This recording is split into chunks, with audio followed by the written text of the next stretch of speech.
Good afternoon. It's my honor and privilege to a BW dialogue on entrepreneurship, on education technology. BW Disrupt and BW Education present this BW dialogue with a very special person. He's the man of the moment. You can call him the man of the match, though I think he's playing more a test match than just a one day or a 2020.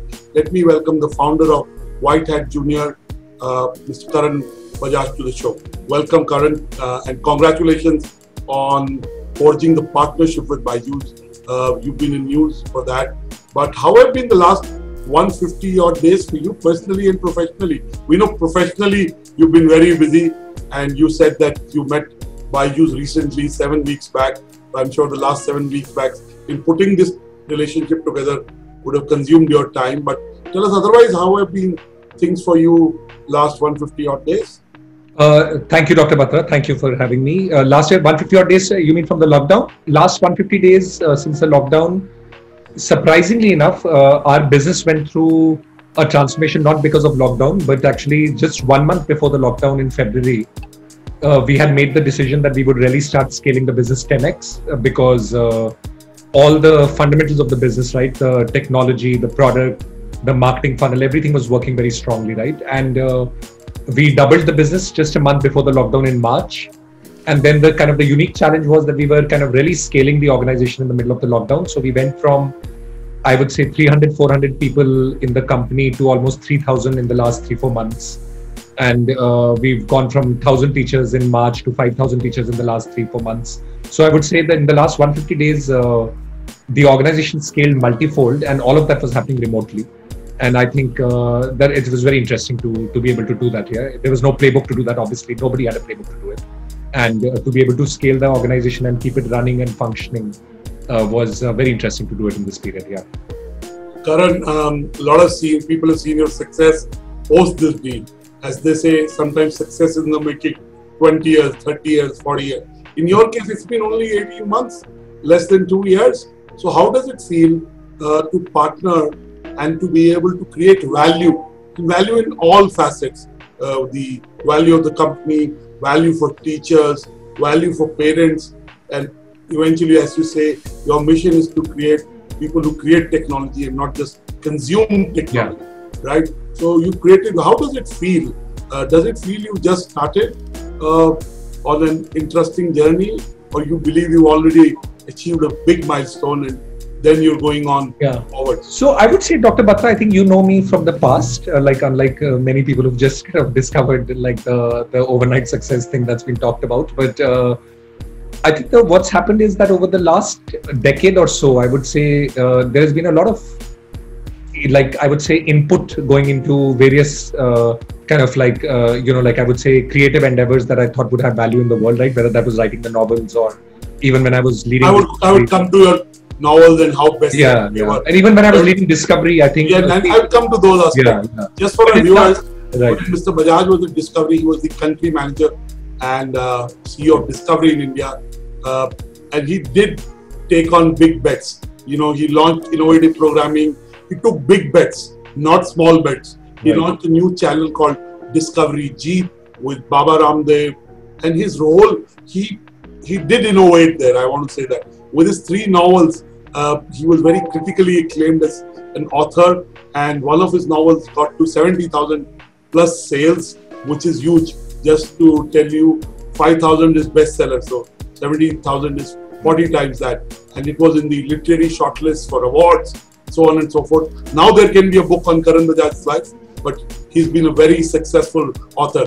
So I would have come to these questions a little later, but go on, Karan. No, my general point is that I think the input has been very same for a long period of time. I've been very consumed by what I've done it very honestly and with a lot of integrity, and done it pretty much 24/7. Sometimes it works, sometimes it doesn't. I think this is one bet that worked. The Discovery bet, for example, didn't work. The novel before that didn't work. The novel before that worked. So I've a little bit so I think the difference between a visionary and a failure is very slim, right? So I don't think of either myself as a visionary because this succeeded or a failure because something else in the past failed. I just feel like I guess my destiny is to kind of build and create and to keep giving my best input to what I've been doing, and I've been doing that, and sometimes it works and sometimes it doesn't, and you you can't do much about. Like, really the input has almost very little to do with the output. I think the role of the creator is to kind of keep creating stuff, and then like with full like I as I always used to say, right, I always think of life as being a bit of a slot machine, right, where the only duty that you have is to kind of play the slots with full energy every day. Sometimes you'll hit a jackpot and sometimes you'll go broke, and so I just have kind of maintained that for the last decade. I've just been kind of putting a lot of my energy, full energy, into everything I've done, and this time it's worked, but it hasn't made me, like, I haven't done anything dissimilar from what I was doing in Discovery, for example. I think the input has been very passionate and strong throughout. So yeah, so I'm not particularly, I would say. I know you walk the talk. I know, Karan, the two words I can say about you, knowing you. One is intensity, and the second is innovation. And now we can add the word scale, right? Yeah. And by bringing a Hindi product, even in Discovery, you were trying to catch new markets that was dominated by GCs. Yeah. So clearly there is a opportunity to make an impact. Now, you said it beautifully, that your purpose in life is to be able to create, and you said life is a bit like playing on the slot machine. You have to play with all your energy. You now hit the jackpot, so to say, in your lingo. So tell us, how did this relationship with Byju's Ravindran came about, and what does this relationship augur for the future? The relationship came about, like, we had never met each other or known each other. No, we had known of each other, but had never known each other at all until 6 weeks ago or 7 weeks ago, when Byju reached out to me via WhatsApp, and we've never met in person yet, of course. So the entire deal was done over Zoom. I would say, in some ways, we are very similar people. I think he has a very boundaryless view of the world, right? He doesn't think of boundaries, that India versus US. We have the same view that an Indian edtech product could go global. I believed in that. I'd invested in the US very early to scale up the US market very early in WhiteHat Junior. So, and then the same kind of pace and intensity. So there was a very good match, and I think it'll be great for the industry overall, right? I think we, like, instead of us going on our own, I think we'll combine, and our stated mission is that we'll bring live learning to 1 in 3 kids in the world and create 100,000 teaching jobs in India.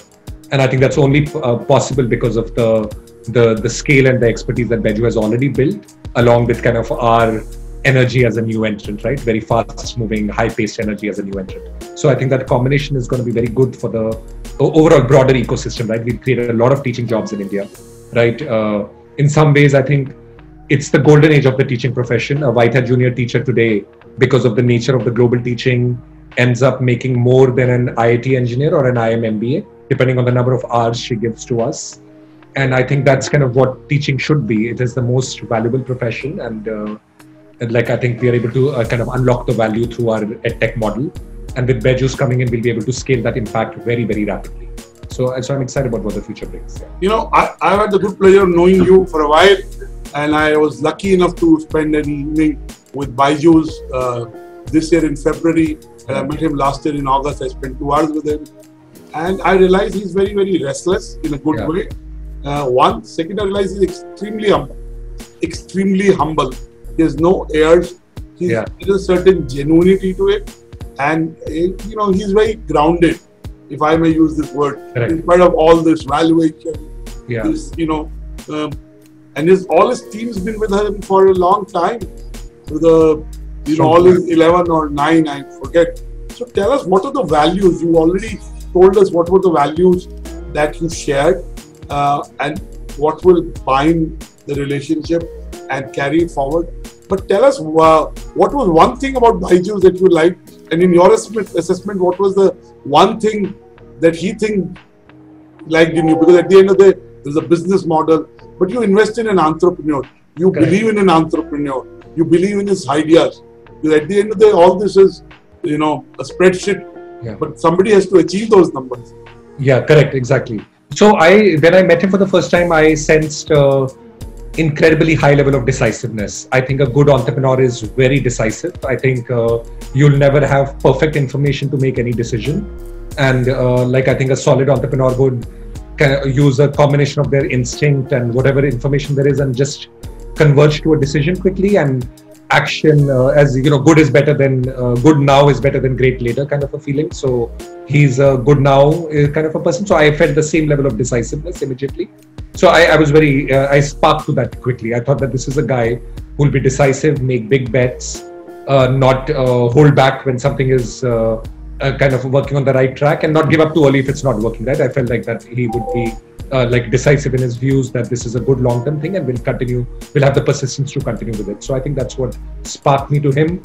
My sense is that he saw something of a similar personality in me, who's wanting to make a large impact, make it very fast, slightly impatient and restless also. So my sense is that he also saw the similar things in me. Yeah. Okay. I want to ask you, EduTech has become the new e-commerce, okay? If I may say that, or the internet or .com of the early 2000, everybody I talk to now calls their company Ed-Tech. Whatever they're doing, they're trying to bring a learning angle. They're trying to bring a, instructional model, paid model. Tell us, if you had to give advice to EduTech entrepreneurs on this broadcast, what would that advice be? Because again, there are different domains, subdomains, specialities, there are different price points, there are different segments.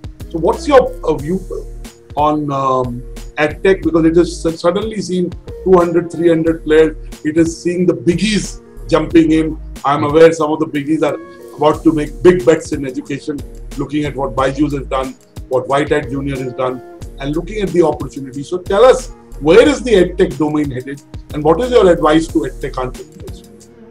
My overall advice to EdTech entrepreneurs is not dissimilar from any other entrepreneur. I think overall, the core is to launch quickly and to whatever your idea or initiative is, to launch very quickly. So basically, in our case, the company formed in. I remember the first employee came into the company in September of 2018, and we had launched the first version of the product in December 2018, right? So it took us exactly 90 days from the first employee to launch the first version of the product out to consumers. I think the heart, of an entrepreneurship journey is action and launching, like launch quickly, right? And because consumer feedback loop is the most important loop in, I think, every entrepreneurial journey, to know whether you have a sustainable idea or not. And I think the earlier you get to know that, the better you're able to optimize and make it move faster. So I think there are multiple EdTech models. I myself think that there are so many other categories that are unexplored in EdTech in India, but I think people should just cobble together a solution and launch it very quickly. And if it works, then scale.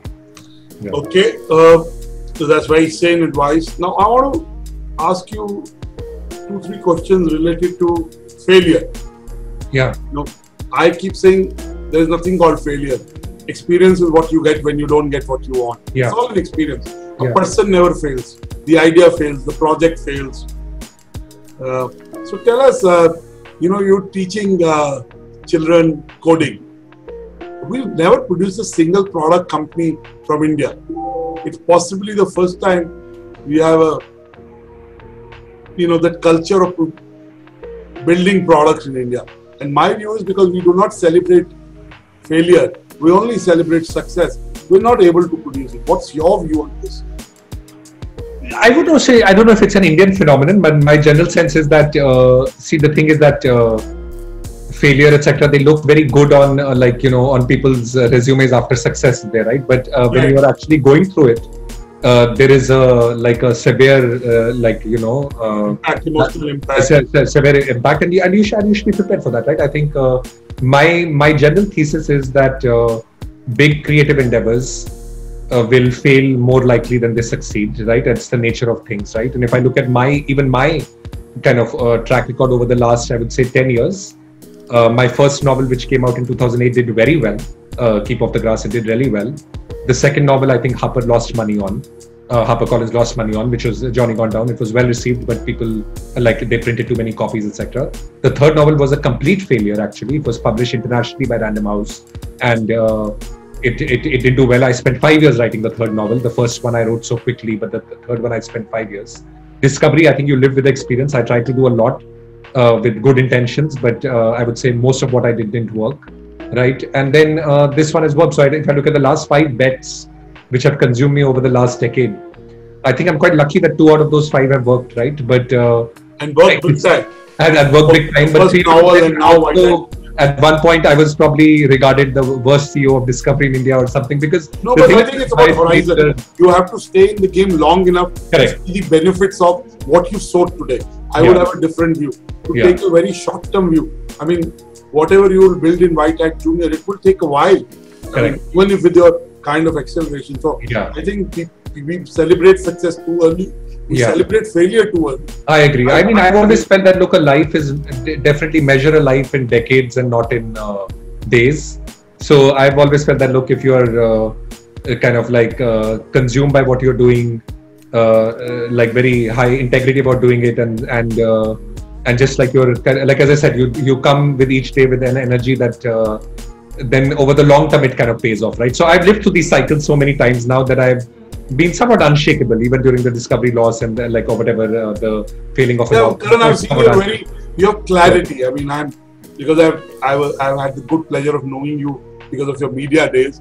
You had clarity, and I would say that, to call a lot of things are destined. Look at where you are today. If it had gone well, possibly you would have quit. Yeah, I would have been there, right?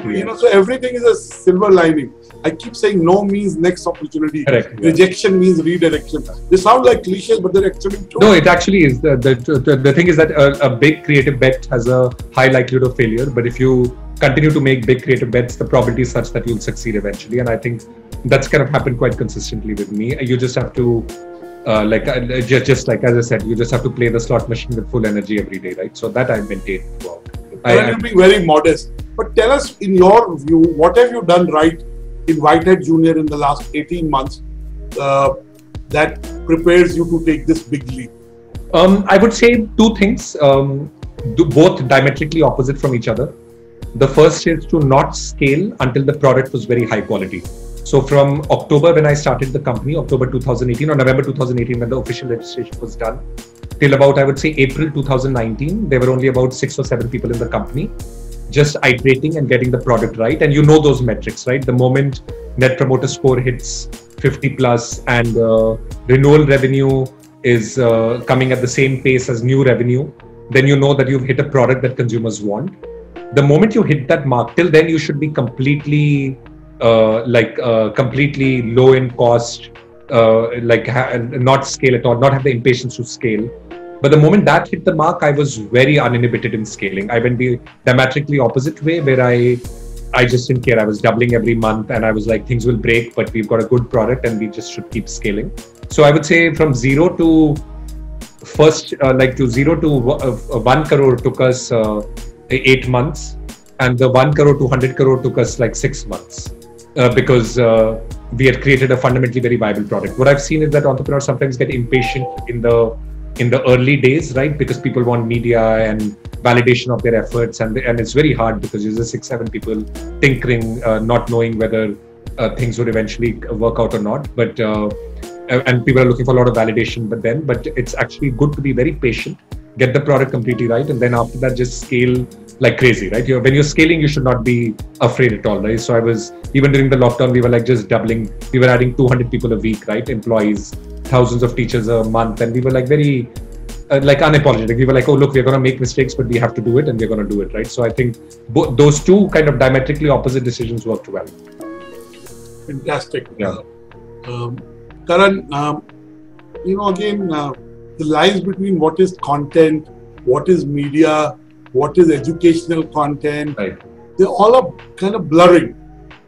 I mean, we know what is K-12 content, correct. We know what is beyond that. But tell us, how do you see this new wave of content which is educational?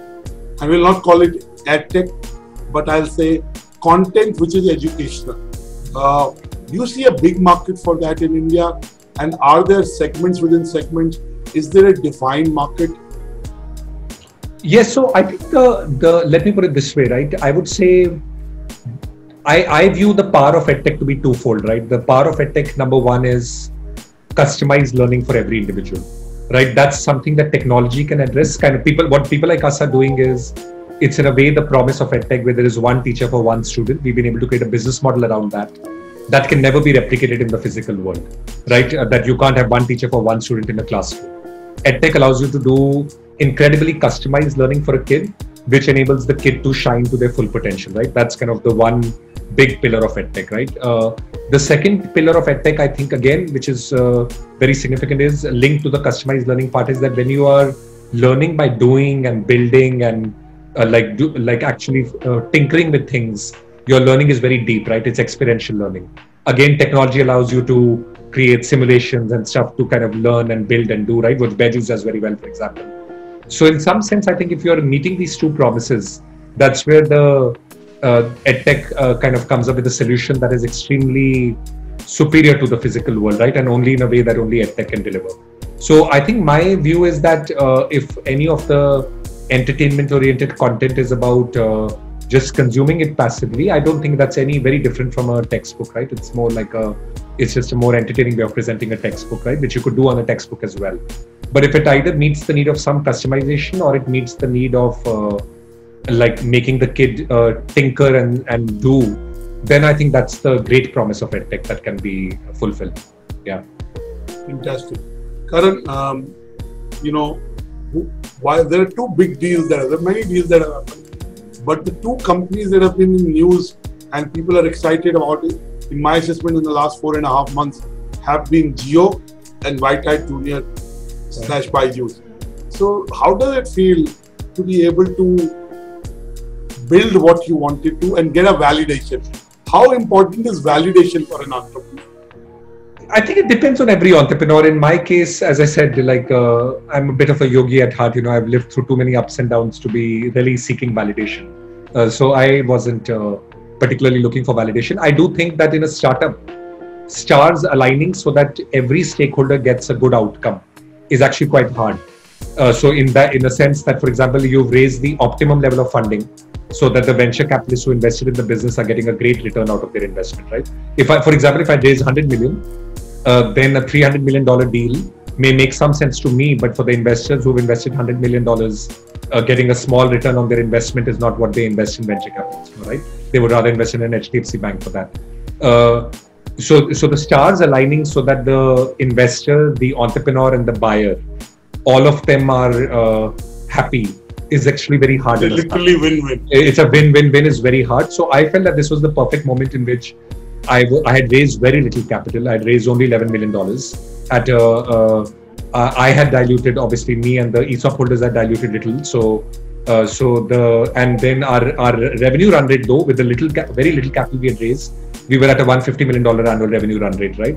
So if you look at the Bajaj's $300 million offer in cash on an annual revenue rate of 150, it's actually a very good deal for the acquirer. For me, for the investors, I think it's a really good return because they've invested only 11 million at a 30 million or a early investors are a $6 million valuation. So they've gotten a huge return on their investment. And then I've diluted very little. So me and the ESOP holders also get a good return, right? So when the stars align, I think that's very rare in a startup, right? Otherwise, you either raise too much capital, the investors are not happy with the exit, or you've diluted so much that unless there is a very large exit, it doesn't make sense. So obviously, I felt like this was the right time at which I could give a good return and then also have a great future ahead with Bajaj, right? That was very important. Like a person with a mission, a great tech expertise. So it felt like it was one of those rare confluence of events where every stakeholder would have been happy with the deal. Yeah. And Bajaj is younger than you, right? You know that. Oh, I didn't know that. I haven't checked. Yeah, you're 30th June and you were born. He's younger than you. You're 41. He's younger than you. Oh, wonderful. Good for that. Yeah. So it's, as I said, he thinks big. He's very humble. Yeah. And that these two are great quality. Yeah. If you're humble, you get ideas, receptiveness, people talk to you. Karan, I want to shift gears and ask you, I don't know the nitty-gritty of the deal, but I have a broad idea. All these are dependent on milestones. Yeah. Right? Some money upfront and rest on milestones based on what you have projected and what has been agreed upon. Correct. Now, assuming you made it's not a wrong assumption. I didn't call you. I didn't ask you before this. I did Google and try to find out. But with the money that you made, would you want to invest in startups? And if yes, what kind of startups? So let me put it this way, Mr. Batra. The thing is that my relationship with money is such that it is it's a forget it kind of a relationship, in which in the sense that I don't like to think of money much, right? I just like to think of ideas and building and stuff, right? So I think startup investments would never suit me because by its innate nature, they are extremely risky, high risk, and I would invest if I was involved, and I wouldn't want to be involved with any startup because I think I've had my journey here, right? So for me, I think typically even my early investments that have turned out very well were in very long thesis, right? So I invested a lot of my like book deal money, etc. in Facebook, in Amazon, in Google 10, 15 years ago when they were just going public, right? And I've never sold them, or they've just been there as is, right? So I'm more like let me not think too much about money, and let me just focus on kind of just building stuff and stuff. So I don't, so I would not invest in a startup for that reason. But that doesn't mean it's a bad investment for people. It's just that it's not the right investment for my life philosophy. And also cultural fit is very important. When you talk to other entrepreneurs, the cultural fit is very important. Of course. So Yeah. it's just investing for the sake of investing. Yeah, correct, exactly. Yeah. So what is the journey we can expect from Karan Bajaj and WhiteHat Jr. over the next 2 to 5 years? For the next 2 to 3 years, 3 years or so, we were the first to create this category in the world, right? Like a live online coding. It was not created before. We launched in India, we launched in the US, both markets did very well. For now, we're going to take this coding category and really scale it all over the world, right? Completely in the way when Uber first launched, it scaled all over the world because it was a unique product, right? I think what we are seeing is that the demand is very liquid all over the world. Kids want it all over the world, and the teachers from India are very well received, right? So we are going to scale the category all over the world in the next 3 years, and we are going to launch one more mega category, most likely maths, with the expertise of Bajaj, live maths, with the same intent that kids should never be afraid of math. They should fall in love with maths very early because of the presence of this customized teacher and using maths to kind of build stuff, right? So I would say 2 categories all over the world for the next 3 years. I think I'm very kind of focused on that overall. And I think with Bajaj's expertise coming, I think this would help us do that and create a lot of teaching jobs in India as a result. Thank you, Karan. Now, let me go to another dimension. Yeah. You come from army background, right? You studied in various cities, then you went to New York, so on and so forth. You worked there, you came back to India. Now, tell me, how much of the early years of an individual, we know that it adds, and what is your comment on the new education policy? Because, we've grown through rote education, we just kind of remember, kind of do it in a certain way, which necessarily doesn't encourage design thinking or creative thinking or taking risks. We're good, but in a very different way. So one, I want to know, how did your early background play a role in who you are today? And second, what is your comment on the new education policy? Early background, very, very shaping, I would say. Obviously, since my father was in the army, there was a lot of movement all life, moving from school to school to school. So when I kind of went in the adult world, I was very comfortable with just kept moving, right? So from India, I went to Philippines, Singapore, US, wherever I got the opportunity, I kind of enjoyed the act of like dissolving a life and starting a life afresh, right? Because that's what army folks do.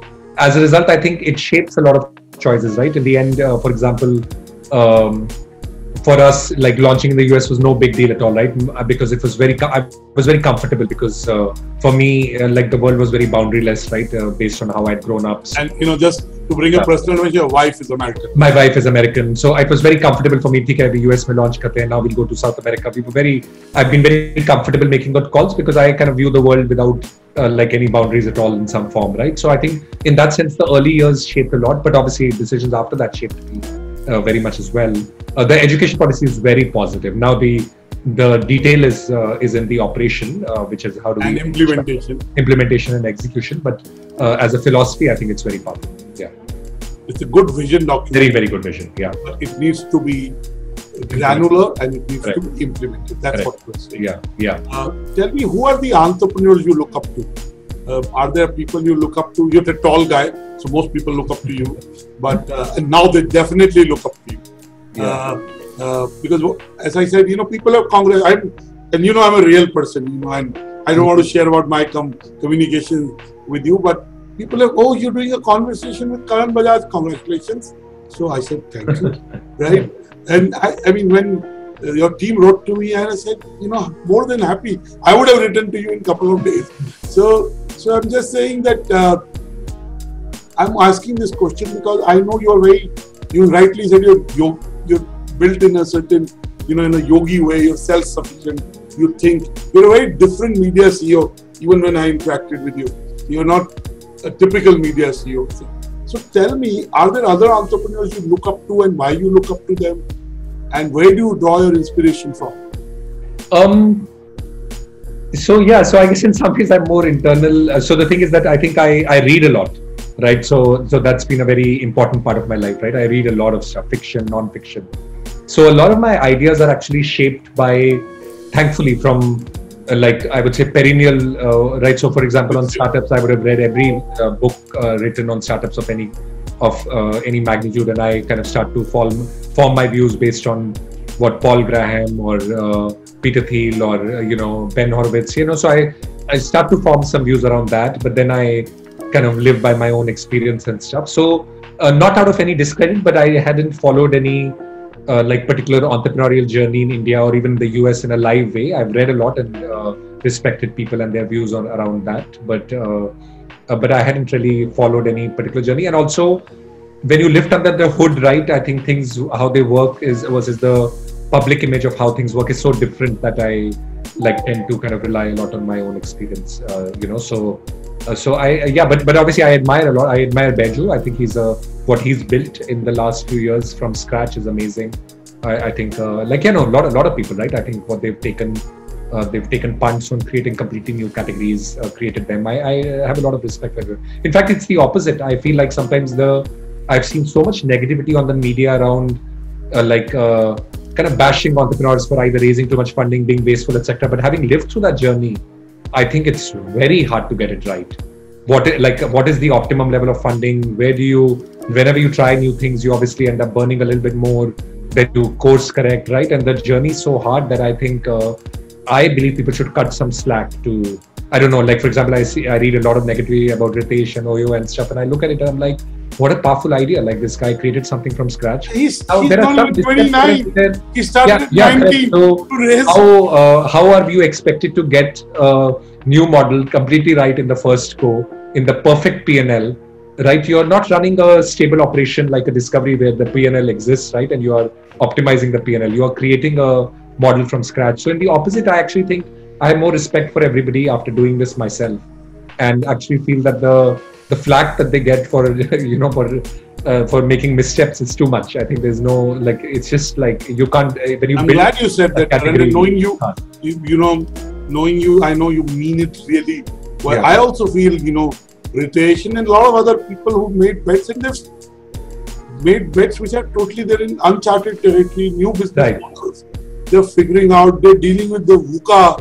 Right. Exactly. I mean, this is. Yeah. I'm glad you said that.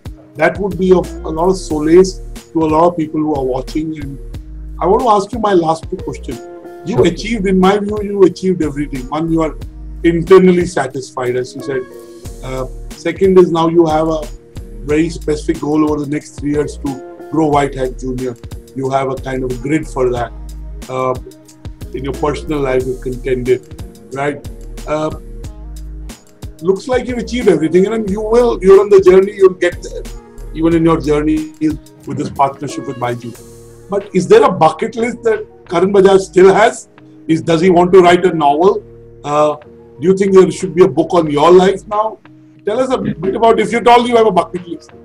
No, I don't. I'm not. So the thing is that whenever I get interested in something, I just do it very deeply. So I don't I don't have any unfulfilled wishes left much. So when I kind of when I wanted to do yoga I just kind of left everything and did yoga very deeply for a year. When I wanted to write novels, so I think what I do is when I get interested in something, I try to see what is the peak of kind of excellence I can take it to.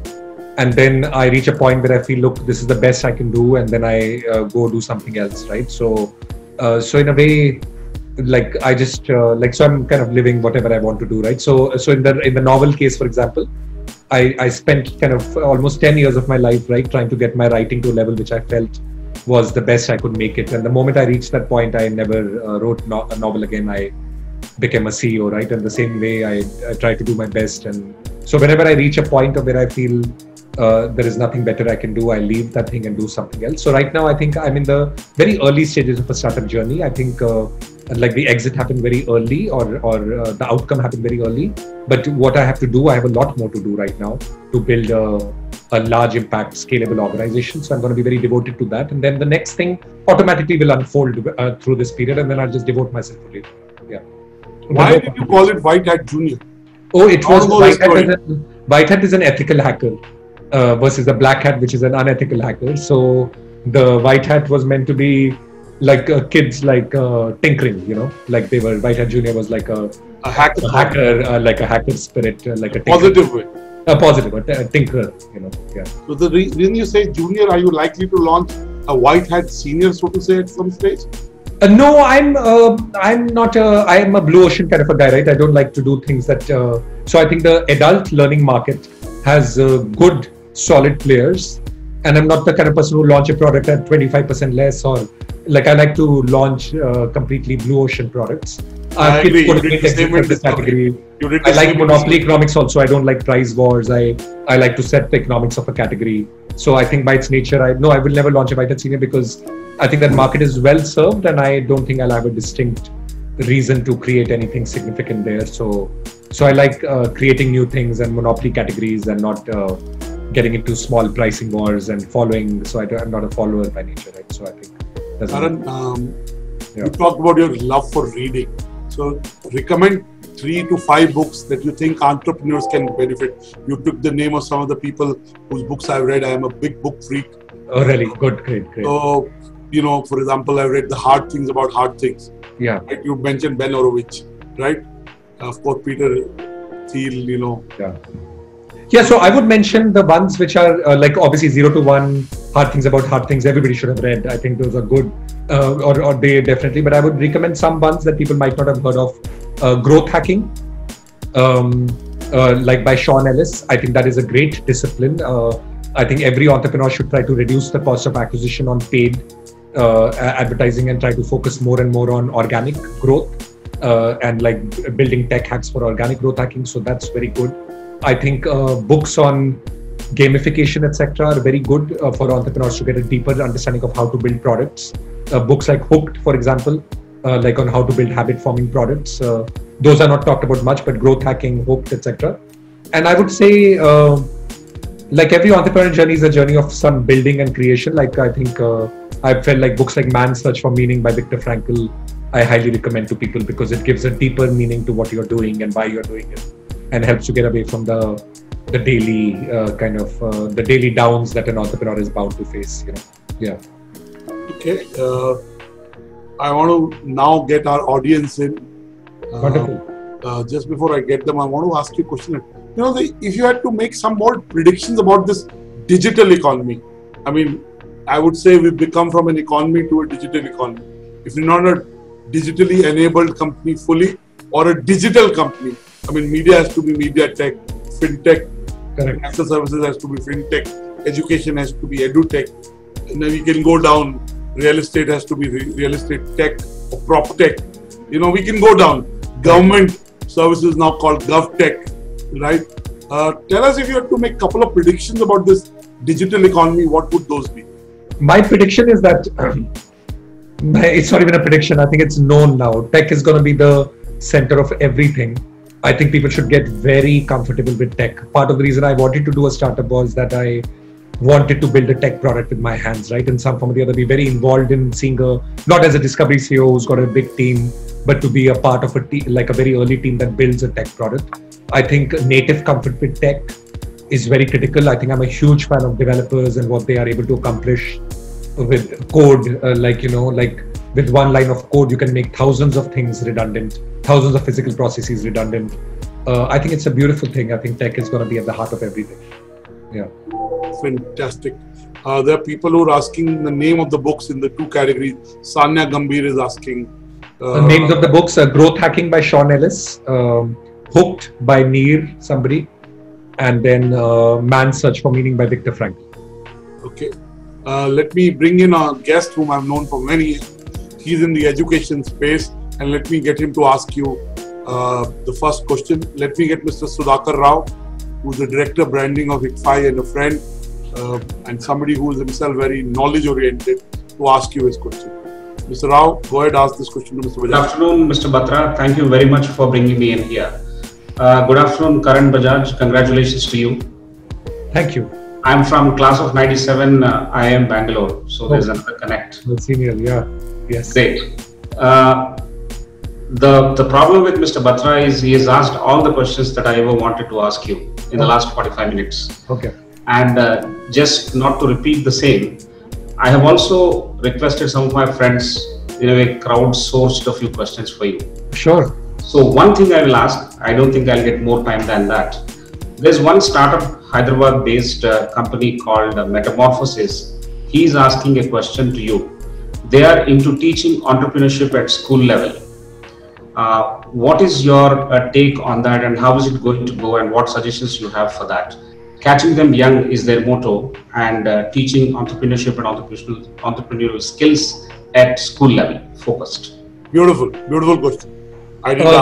So I think it's a great idea. Sounds a great idea, but I think my general sense is that for any category to work in education, the kids have to be delighted and the parents have to see value. If both of them, if that convergence happens, then the category will be a successful business. So I think you just have to keep both in mind. What is I'm sure the kids are delighted. So I think obviously build a product that the kids are delighted. But are you able to articulate the value for the parent in a very clear way, especially in India, right? Which is, you do this and you'll get that. Now, right?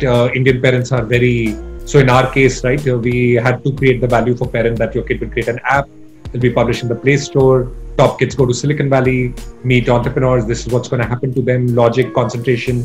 You have to be able to create a very solid parent value. So if you're able to create that, then the category will become a successful business. Great. Will one mentor, one student formula work here as well? Yeah, 100%. I think it works in any category where, as I said, if you're able to show the kid is pulling it, there is delight for the kid, the parent sees value in it, and the parent is paying a certain, money, and then you have a 50% gross margin or something, and you're giving the teacher the certain, and you're able to get a very liquid supply pool because that money means something significant. It'll work, right? But yeah, so that's why then it'll scale. But you have to look at the model in a lot of detail to figure out how that scales. Scaling is very critical, obviously. Great. Thank you very much. Thank you, Mr. Batra. There are many questions. There are about 6-7 on the Zoom webinar chat and 6 in the Q&A. A lot of people are asking you a question that I've already asked you.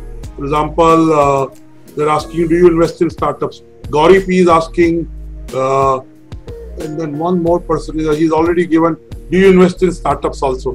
Gauri P is asking. Vinayak Gupta is asking, what are the ways one can create the effective parent value? Kunal Gupta, we are into adult learning courses like Coursera. Could you please suggest how can we create blue ocean and compete with players like Upgrad or Simply Learn? And Rishi Chadda is asking a question that you may want to answer. Karan, did you face any problems with Indian accent for teachers for teaching kids in the US? Will 1 million teachers from India would be able to teach students across the globe? So these are the kind of questions asking. You may want to take. I can answer the teacher's question. So I think surprisingly not. I think the teachers are very warm, compassionate. And I think we are seeing kids from all over the world respond incredibly well to them. They are not kind of judging their accents or I think their communication is very clear. As I said, the trick of a two-way marketplace is to create a very liquid supply pool.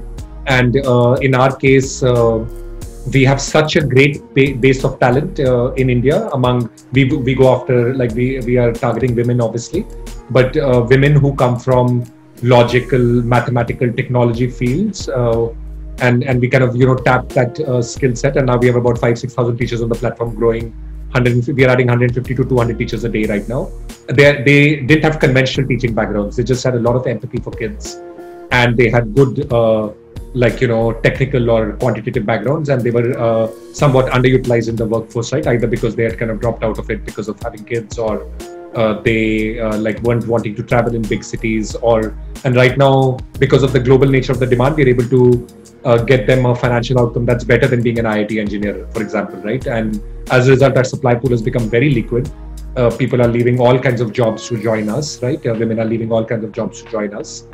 And I think if you're able to create a very liquid supply pool in a two-way platform, that's very important. Creating a liquid supply pool leads to more demand liquidity, and that's where the business starts to rise. Yeah. Okay, I'll take one or two more questions. Nishant, he's answered that, but I'll still ask him. What do you think are the best ways to build the team at an early stage? It's a very good question. I think the team will make or break a startup at an early stage. I think the first thing is my view is always that a founder's time should be 50 to 70% should be always be recruiting, right? And the founder should be interviewing, right? Even now, now that we have talent acquisition structures and all of that stuff, but I do make it a point to kind of recruit my management myself, right? I'm very involved in the recruitment of the management.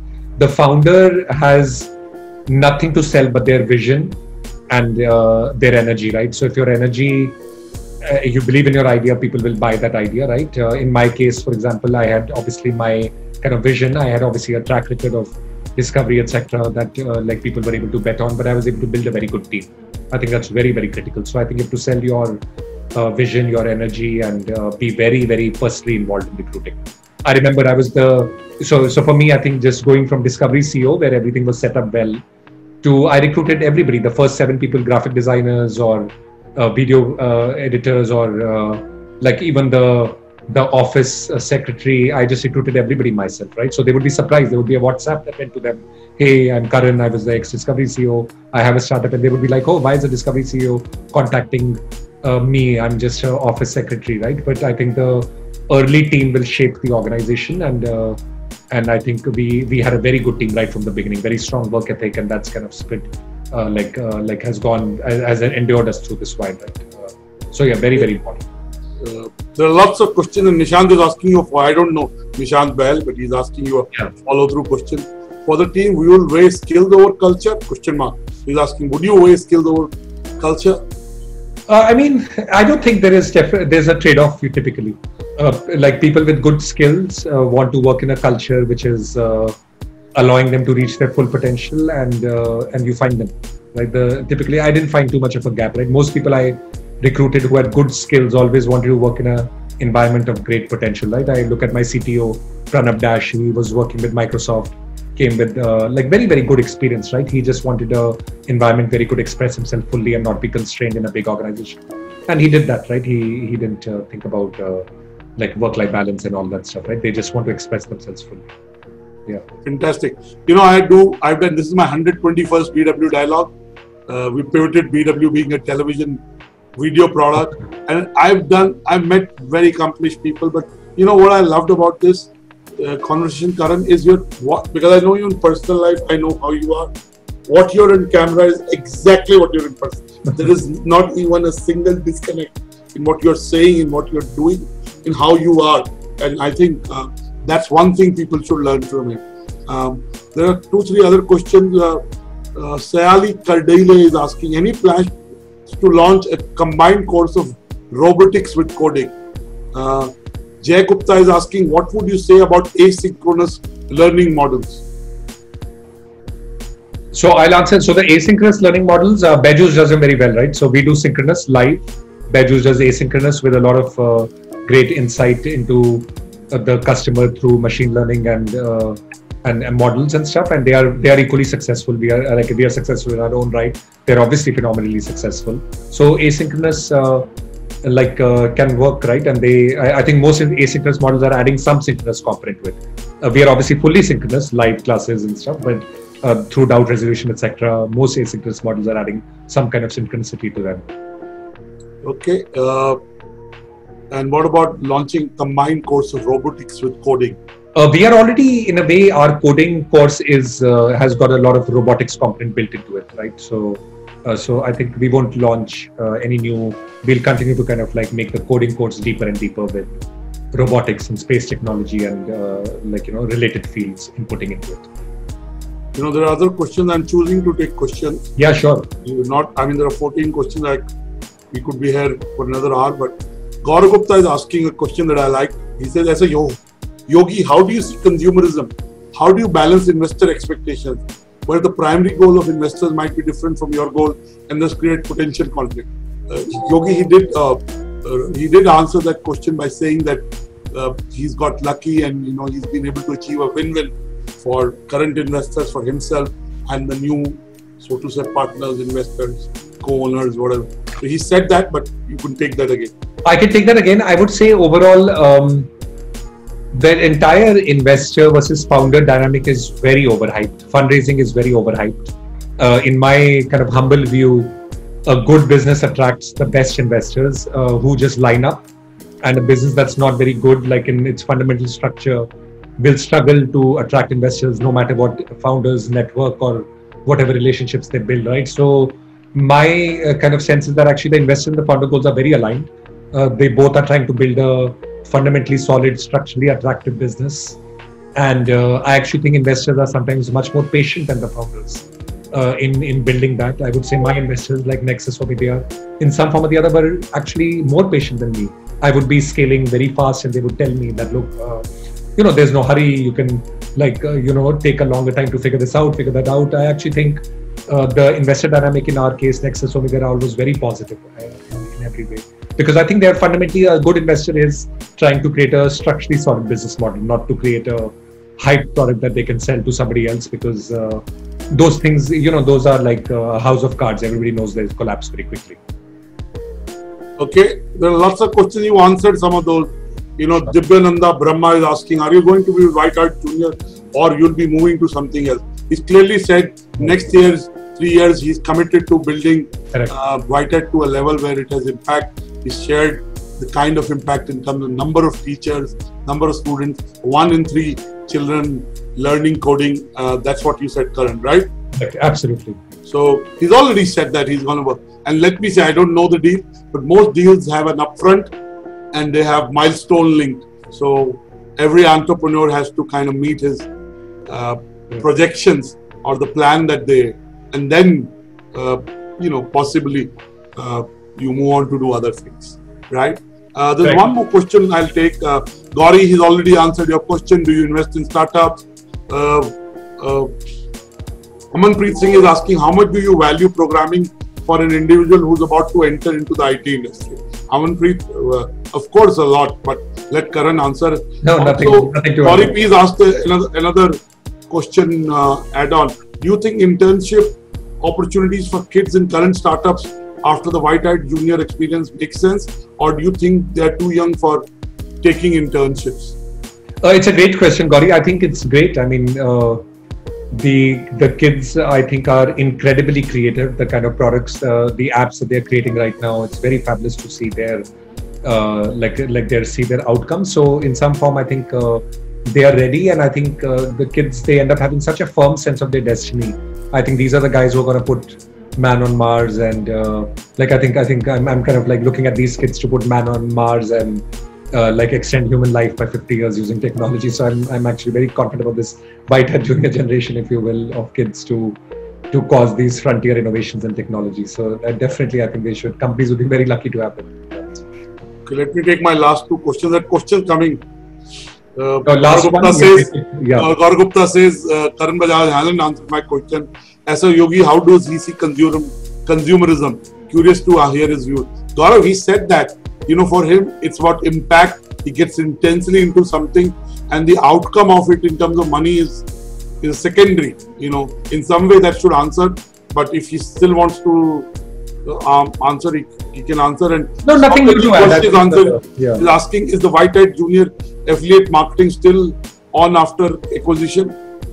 Yes, everything. WhiteHat Junior is fully on and blazing, more on than ever. So Samadip, you have your answer. Right. So answer Gaurav's question. I don't know the Gaurav's, but he's asking you that, how do you view consumerism? I think CCD, the kind of the heart of yoga is basically kind of lose yourself in what you do and don't have a sense of ego and self. I don't think startup journeys are very different, so I don't see it as a consumer journey per se. So you kind of lose yourself in what you do very much here. It fully absorbs you. So that's no conflict at all between yoga and startups for sure. Yeah. My last question. Sibina Simon is asking how to build a foolproof business plan. Is there a foolproof business plan? Every week you change your business plan. No. How do you know that an idea is going to be big? Can anybody be an entrepreneur? I mean, how does one know that he or she can be an entrepreneur? Just launch quickly. There is no business model that's correct. There is no person who's especially destined to be an entrepreneur. I think if you have an idea, do a minimum fidelity product and launch it very quickly. All the answers come after that. Okay. I said last, but questions are coming. Purva is asking, there is an association, or I could say NGO. So how to promote education schemes with it, good quality resources and teacher skills and to operate. Purva is saying basically how to build an NGO in the education space. And what about the trustee? How do I get the right trustees to get enrolled with the foundation? These are the two questions she's asking. So I would say, in the interest of time, these are not 1 minute questions, but I'm available for every and all questions. So just email me at karan@whitehatjr.com. That's it. Thank you. I'd be if delighted. anybody, he's given you his email ID, still want Annurag.batra@businessworld.in. We'll connect you. And all the best, Karan, for being who you are. And it's lovely chatting with you. Here. Hopefully, when I'm in Bombay soon, maybe I'll catch up with you and continue to play the slot machine, and I'm sure you'll continue to get the jackpot. So with this, I just want to ask you, every day there's one thing that you say to yourself. All of us have something that we say to ourselves. Yeah. Like I listen to the Whitney Houston song called One Moment in Time. Anytime I'm like, I listen to it 2-3 times a day because I love the lyrics of the song, and that's how So what is it that you say to yourself or to your team or to everyone you work with? I don't say much, but I think I operate every day with the energy tank fully full, right? So the thing is that I feel like the gift I owe life is my energy every day, and I'll just give it my full energy through ups and downs and good things and bad things, and nothing will change one way or the other. So I just owe life my energy every day. That's all I do, and I don't need to say it. It's evident in how I act, and I think the founder's energy will be the organization's energy. So I think typically my organizations that I build are very high energy because I'm constantly kind of thriving with energy. So that's why, nothing else. Thank you so much, Karan. Real pleasure. Thank you. It's been a real pleasure talking to you. It's been a good conversation. Yeah. For all our viewers who missed it, it'll be on the YouTube channel of Businessworld. It will be in the next issue of Businessworld magazine. It'll be on www.businessworld.in. So if you missed it or you want to revisit it and watch it, you can go to the YouTube channel of Businessworld. Please subscribe to the YouTube channel of Businessworld so that you can continue to get wisdom and insights and a peek into the minds of people like Karan Bajaj. Thank you, Karan. Thank you very much. God bless you.